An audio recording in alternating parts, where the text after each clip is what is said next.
You guys, life is just comedy sometimes. Megan posted two images yesterday that demonstrates her lack of self-awareness and her intense narcissistic characteristics. So let's get into these two images. We're going to talk about the Dunning-Kruger effect. We're going to talk about imposter syndrome, which is something I'm guilty of. And we're also going to get into this Mean Girls reference that she made, and she never followed through on it. And I'll explain what I mean by that later on in this video. So let's get into all of that. But before we begin, here's the intro. Welcome to Revealing the Narc. Join me as I highlight narcissistic traits in celebrities and public figures.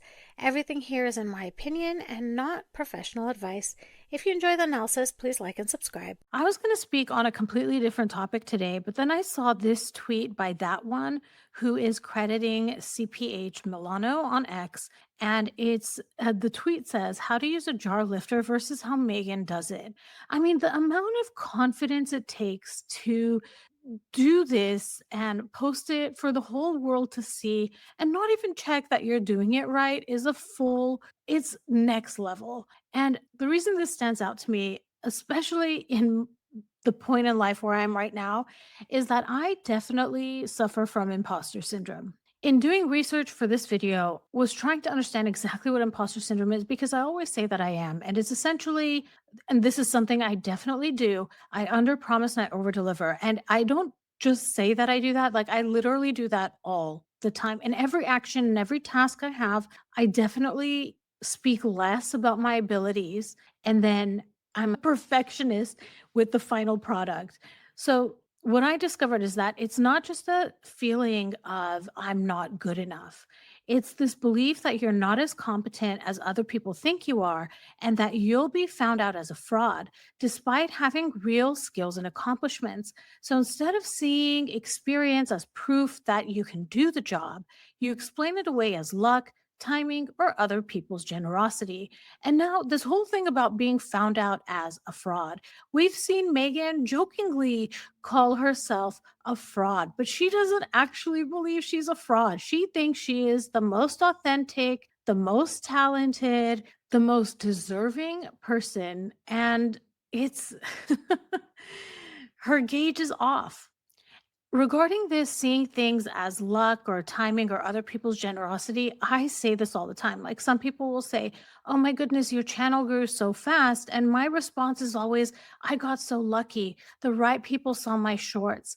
And there is truly this luck and timing aspect of it. I just think that sometimes people that have imposter syndrome, like myself, maybe we need to remind ourselves that there is talent there, that luck and timing play a role, but so does hard work, perseverance, and dedication. I've mentioned in previous videos that I am on the job market, and being on the job market with imposter syndrome is really a horrible experience because I constantly look at job descriptions and in my heart I know I can do it, and then I'm like, no, I don't want to apply because what if I overpromise? And then there are people that have the exact opposite reaction.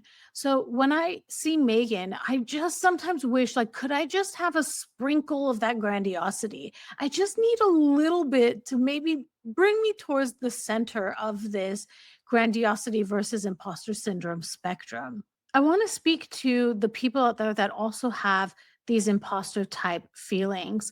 Sometimes when we're applying for jobs or seeking promotions or looking to get recognized, when it doesn't happen or it doesn't come through, it becomes evidence that, and I mean evidence in quotation marks, that we're just not qualified.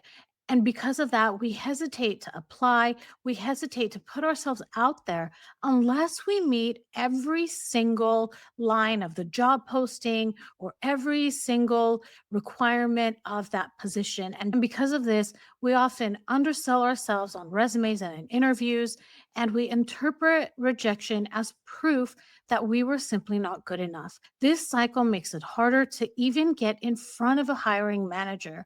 The reality is that the market is tough for everyone, but imposter syndrome adds an extra mental hurdle, convincing ourselves that we deserve to be in the running in the first place.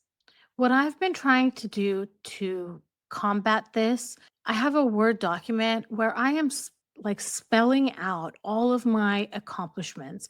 What did I do in my last position? What are the things that happened? I try to put in quantifiable results. And I think it's important to have these stats at arm's length. So when we are in this moment of not feeling good enough, we have the fact and the data right in front of us, or that, we can open in a second and take a glance and remind ourselves that we are worthy, we are valuable, we have contributed to the big picture, that our work has made a difference. What I want to talk about next is the Dunning-Kruger effect, which is almost the opposite, I would say, of imposter syndrome.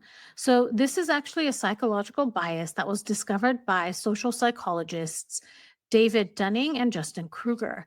It describes how people with low skill in a specific area often overestimate their own ability, not because they're trying to fool anyone, but because they don't know enough to recognize their mistakes. In other words, the less they know, the less they realize how much they don't know. Accurate self evaluation actually requires some knowledge of the topic.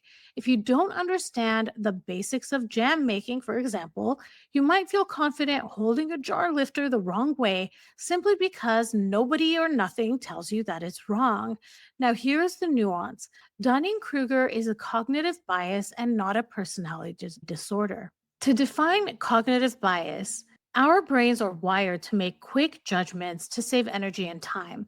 Most of the time, that's useful, but sometimes these shortcuts skip over important information.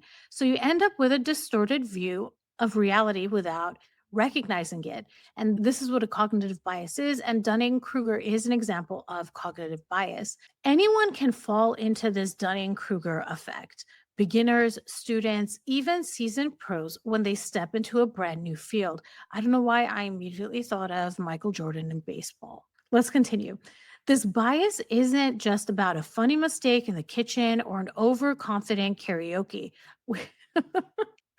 I'm laughing because in my video yesterday, I did have a little bit of a singing thing I did, and it was definitely not overconfident. And I definitely should, and I apologize to all of you if you had to sit through that. I mean, it was only a couple seconds long, but now you all know why my mom says the crows come when I sing. So, this particular bias, Dunning Kruger, in relationships, it can influence how people communicate, make decisions, and handle conflict. And now, when we talk about having this cognitive bias and also displaying narcissistic traits or being a narcissist, the effect lasts longer and it's stronger. A narcissistic person will dismiss advice, blame the tool like the clamp, or double down on their expertise, which means that they never end up correcting their errors. Let's talk about a couple of examples of this. You could have one partner insist that they're an amazing communicator and a born entertainer. They often dominate conversations, interrupt stories, or misread social cues, but remain convinced that everyone loves their style. They dismiss feedback like maybe let others talk because they're certain that they're the glue of the party. Or there's another person who believes that they're the self appointed career coach. They believe they're brilliant at networking and resume writing because they once got a job quickly. They give their partner or friends overconfident and often outdated job hunt advice, refuse to look at new hiring trends, and become defensive if they're questioned. There's also the DIY home project guru. They claim to be a pro at home repairs after watching just a few videos. They refuse to read instructions or ask for help. They start big projects and then blame the tools or others when things go wrong. The refusal to acknowledge limits or plan ahead causes stress for the household. The relationship expert, they quote bits of pop psychology or influencer clips and believe they fully understand attachment theory, love languages, or trauma responses. They use these fragments to analyze and correct their partner, but the interpretations are often shallow or wrong. Their overconfidence and unwillingness to revisit what they've learned makes conflicts harder to resolve. And let's end with the person who thinks that they are an outstanding cook, but they have everyday skills in the kitchen. They believe they're an outstanding cook because of one successful dish, then confidently attempt complex recipes without reading them through or preparing correctly. And then they get angry when other people offer pointers. This is very different from simple overconfidence. In normal overconfidence, anyone can overestimate themselves in a new skill, but they usually adjust when mistakes appear.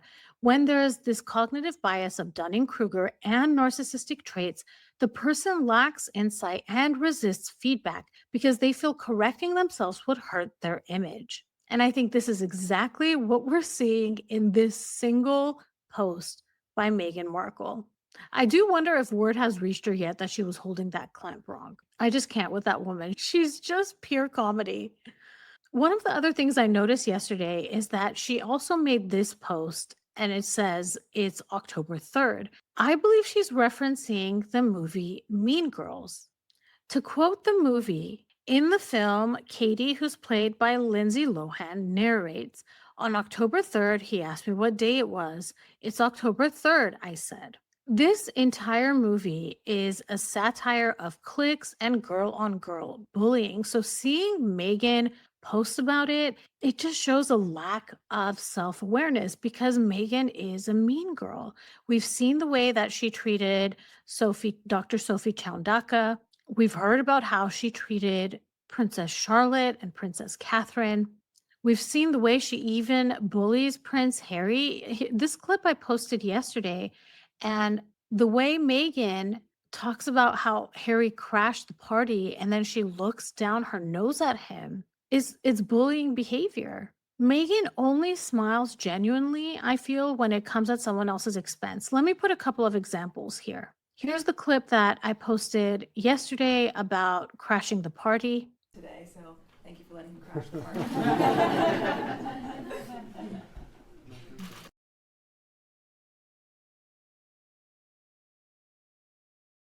Here's a clip of Megan mocking the curtsy. Like I curtsied as though I was like,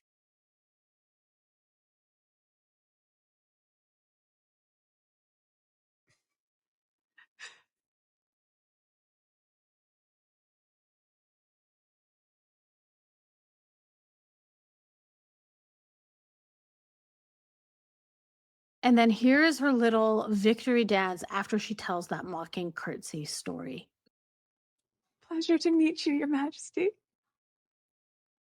Pleasure to meet you, Your Majesty."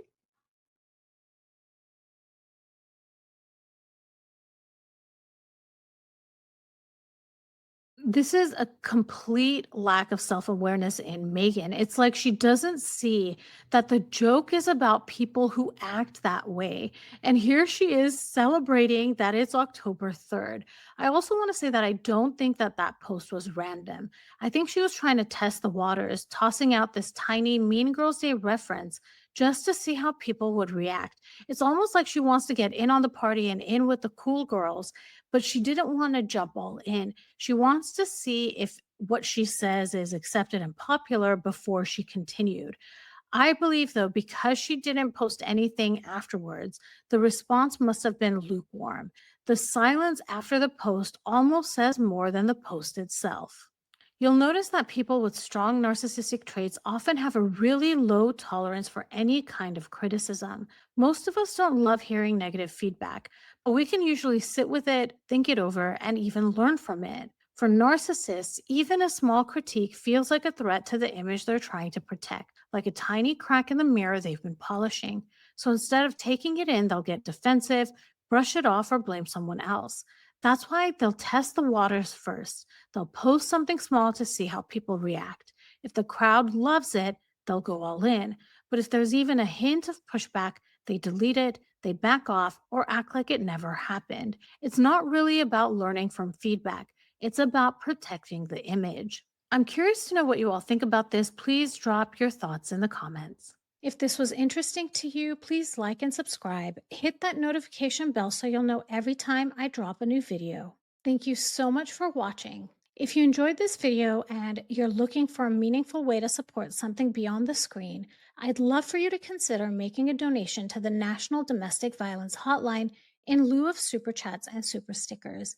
They provide 24/7 support and resources for people in unsafe or overwhelming situations, whether that's emotional, physical, or just hard to name. Their information is on the screen should you need to contact them, and you'll find the link to donate in the description of this video. Every little bit helps and it means a lot. Thank you again for watching, and I'll talk to you soon. Bye, everybody.